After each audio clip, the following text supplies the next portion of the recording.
চিরদিনের জন্য custom card তুলে নিচ্ছে গেরিনা। এই আপডেটের পর থেকে কাস্টম কার্ড আর কোনো জায়গায় দেখা যাবে না। কি করতেছে এইগুলো? আজে বাজে আপডেট দিয়ে আমাদের গেমটারে একবারে নষ্ট করে দিচ্ছে। আমাদের ভালোবাসার জায়গা ছিল পিকে, সেটাও চেঞ্জ করে দিছে। আর কখনো বন্ধুরে ফোন দিয়ে বলা হবে না, বন্ধু গেমে আয়, চল দুজন মিলে একটা কাস্টম খেলি। আজে বাজে আপডেটের কারণে গেমটা দিনে দিনে ধ্বংসের পথে চলে যাচ্ছে।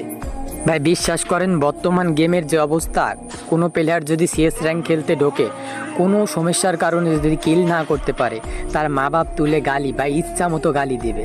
আর আমাদের বড় ভাইরা যারা এখনও বাইরে থেকে এই ভালোবাসার গেমটা খেলে, তারা দিন শেষে গেমের ইচ্ছাটা পূরণ করার জন্য, গেম খেলার ইচ্ছাটা পূরণ করার জন্য তারা একটা কাস্টম খেলেই গেম থেকে চলে যেত।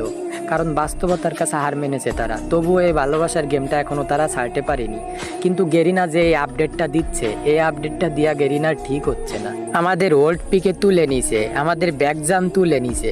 মানে দিনে দিনে আমাদের ওল্ড প্লেয়ারদের কোনো অস্তিত্বই রাখতেছে না। দিনে দিনে সব কিছুই চেঞ্জ করে দিচ্ছে। আজে বাজে আপডেট দিয়ে গেমটারে দিনে দিনে নষ্ট করে দিচ্ছে। আবার আমাদের নতুন করে এই আপডেটে নাকি কাস্টম কার্ডটাকেও গেরিনা তুলে নিবে। ভাই এমনভাবে চলতে থাকলে মনে হয় এই ভালোবাসার গেমটা আর খেলা হবে না, কখন জানি ছেড়ে দিয়ে চলে যেতে হবে।